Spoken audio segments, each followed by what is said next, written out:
Hello, welcome to another update on the RHEA software.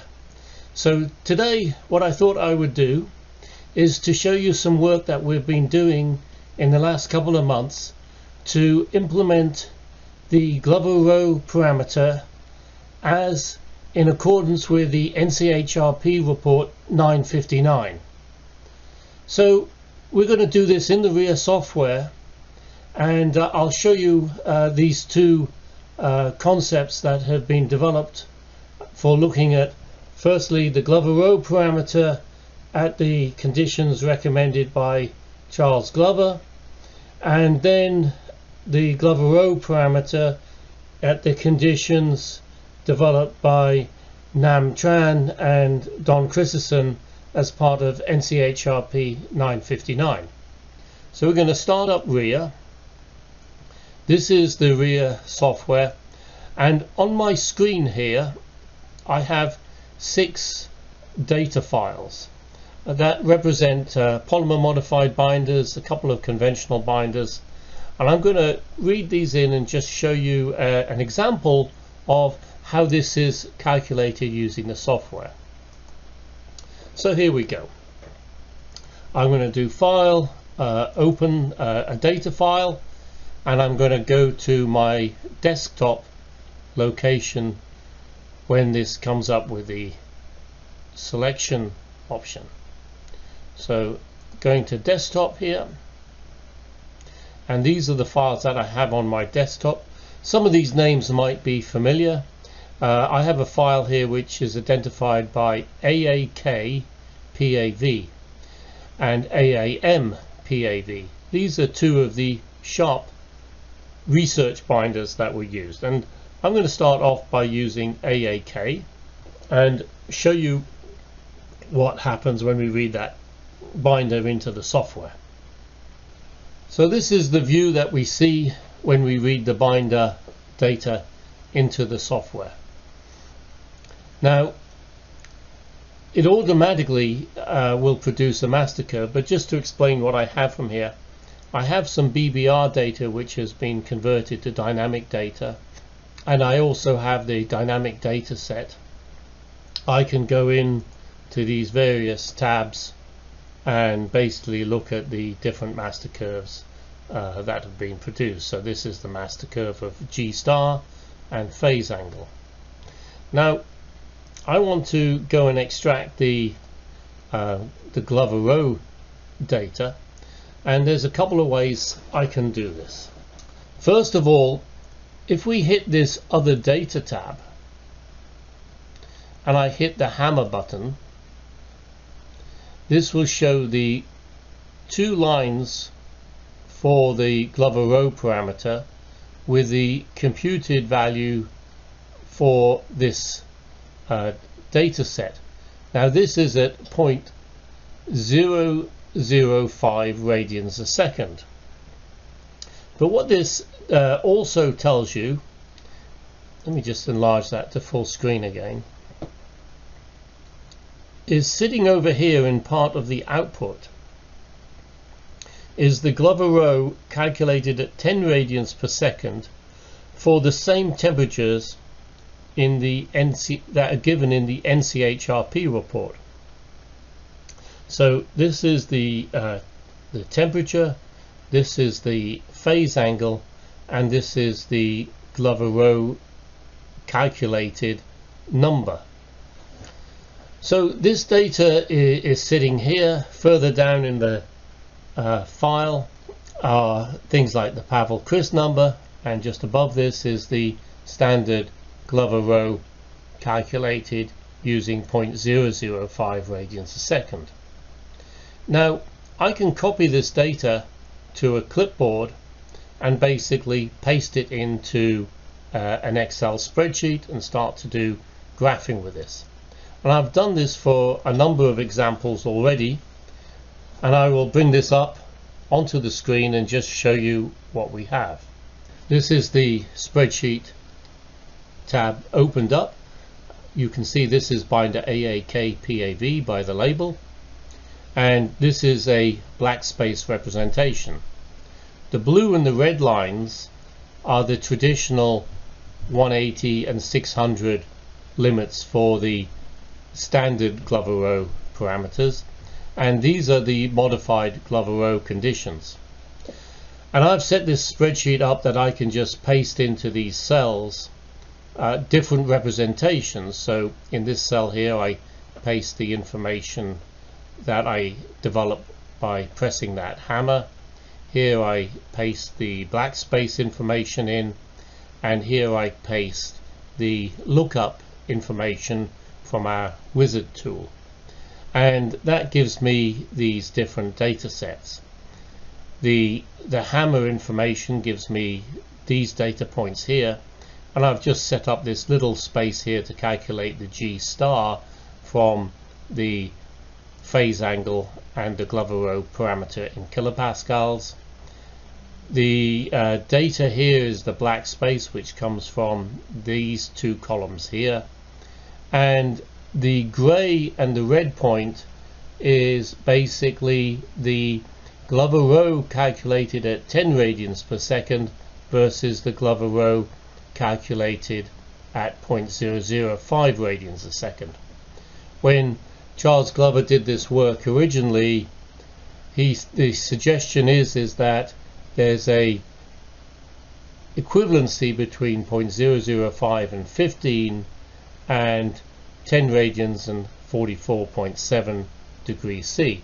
And you can see in this case it holds up to be fairly true. Now importantly here you can see the Glover-Rowe parameter crosses this green line. This is a PAV aged binder, and the limit that Don Christensen is suggesting in his NCHRP work with Tran is that we have a limit of 5,000 kilopascals for a 20-hour PAV. The limit would be changed for a 40-hour PAV. So this is an example that shows one data set, and you can see if you have an intermediate temperature in this range here, 15, 17, 19 degrees, then you would basically fail the GR requirement. If the intermediate temperature is higher, then you would pass the Glover-Rowe requirement. So this means the selection of intermediate temperature that you're comparing your binder to becomes quite important. Let's just look at a couple of other binders here. This binder I have in this tab here has been extracted from a airport surface in Denmark, and this is quite aged. You can see that at all the intermediate temperature requirements this would basically fail the 20-hour PAV line. The Glover-Rowe, depending on how you calculate it using the 0.005 or 10 radians a second at 44.7 degrees C, those two numbers are quite close, and again it suggests that in this case the equivalency between that time and temperature work fairly well. So this is a Danish binder. The next one I'll show you, this is a polymer modified sample. This is an original binder, but it could be, you know, some PAV binders might behave in a similar manner. As a binder oxidizes and ages, you'll see some changes, but this was actually run on an original. These again are the two Glover-Rowe original sort of criteria, one at 10 radians a second and 44.7, and the other one at 0.005 radians a second and 15 degrees C. So they're fairly much on top of each other. But you can see as this material would oxidize, the direction of the way this Glover-Rowe would track would be a little bit different. Here it's almost going vertical, and then it comes over the side here. And these are the 10 radians per second at other temperatures associated with the Don Christensen's recommendations for temperatures. Remember also that this red diamond is also at 10 radians per second. So whereas normally we'd expect to see aging just in this direction, when you've got polymer modified, the aging doesn't go quite in this direction, it also goes up, and potentially it could go this way. So here we have the 10 radians per second would curve around in this manner here. Now, just for a little bit of fun, I thought I'd show you an extremely polymer modified one. This is a joint sealant material, and here we can see a black space. It's a very highly modified material, so this has a very big relaxation at certain stiffnesses.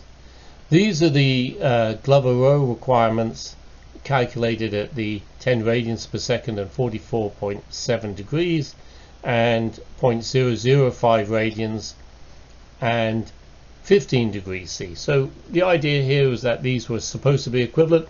They're still fairly close. There's a little bit of difference in the two numbers, but with a high degree of modification and the assumption that all of these materials would have similar temperature susceptibility and shifting parameters, that's not too bad. But remember, this red one is also at 10 radians and these ones are at 10 radians. So this is 44.7, and as you go to the lower temperatures, in this case it moves in this way and then it comes back round depending on which temperature you want to consider. If we remember Charles Glover's original report, he said that modified binders in Glover-Rowe will behave differently to conventional binders, and it might be that the not so conventional shapes that you get in the master curves might be some of this explanation with this fact. Anyway, that's a point for discussion and a point for future researchers to explore. What I wanted to do was to show you how I develop these graphs in this spreadsheet and just take a quick example. So I'm going to go back here and I'm going to read in another binder, and I'm going to take binder AAM, which I have on my desktop, and the PAV condition of that binder. So here's the file AAM PAV.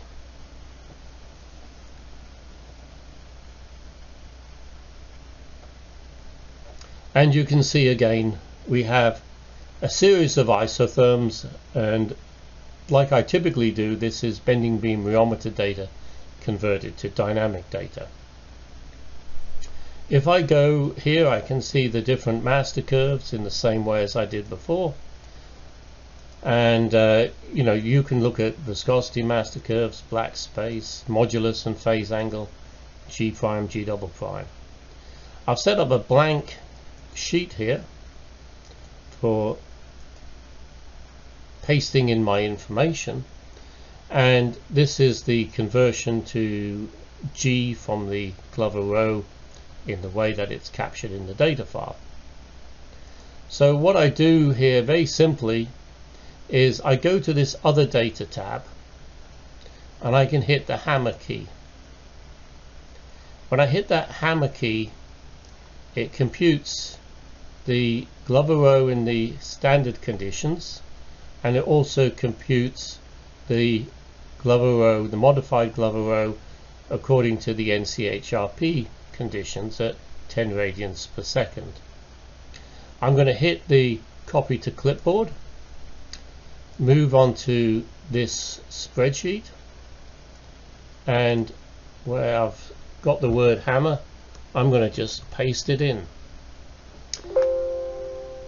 And this gives me an error because this spreadsheet is set up in logs and it's still looking for the log information. But you can see now this is where those Glover-Rowe numbers are. Let's go and get the black space, then I won't get that error anymore on the spreadsheet. So to get the black space, I'm going to come over here to master curves, hit the black space button. Here you can see the black space. I'm going to copy that to the clipboard, and I'm going to come over here to where it says black space, and I'm doing a shift insert again, and here we now have the black space. This is a fairly flat line in a way, which would represent something which is a little more structured or more oxidized as a product. Remember, if the line comes this way and curves over, then it would be something with a lower, say, rheological index or less oxidized. As it comes this way and flattens out and moves this way, you're going to a higher R value, more oxidized type product.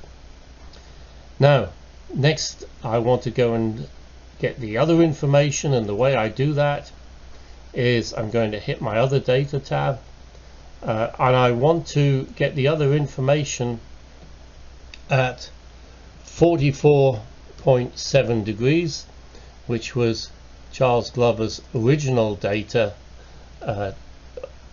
set, and hit 10 radians a second and hit calculate, and you'll see I've got this point here now in this interpolation window. This interpolation window shows frequency, temperature and time, so it's calculated a point here at 10 radians a second, and that information is in here, modulus and the phase angle. So I can copy that to the clipboard and I'll paste that in on top of this cell here, and that's then given me my other data point. Now, what we notice here with this particular example is that these two data points are a little bit further apart. If we look at all of these other data sets, you can see they're fairly close. This one is fairly close. Even these two, they're right on top of each other. The one for this strange material, they're a little bit further away, but this one here is a little bit more separation than I would typically expect to see. But the standard that folks have been using for looking at Glover-Rowe is this 0.005 and 15 degrees C. So this is an example for how we do it. Very simple and easy to get the data out of RHEA, and you can get the Glover parameters virtually at any condition you want, and whether you want to express it as a function of a black space, or whether you just want a table of values and you want to take the table of values from this graph here, it's very easy to do that. So this is really what I wanted to show today. Thank you for joining me and listening to this, but the objective here was to show you, if you have a master curve set up, and many of you will have legacy data in this format, it's very easy now to go and extract the Glover-Rowe parameters as specified in NCHRP 959 and get them at the corresponding temperatures. If you want the Glover-Rowe parameter at a different condition or different temperature, say you wanted it at, say, 30 degrees C, what you could do is type in here 30 degrees C, put in here 10 radians, calculate the G star and phase angle, and just do a manual computation of that Glover-Rowe in a spreadsheet type application. So very flexible, and it will give you all the standard information very quickly and very easily. So with that, thank you very much for listening today, and please have fun with the software. If anyone would like an example of this spreadsheet to be emailed to them, just shoot me an email and I'll respond with a sample spreadsheet. Thank you very much and take care. Bye bye.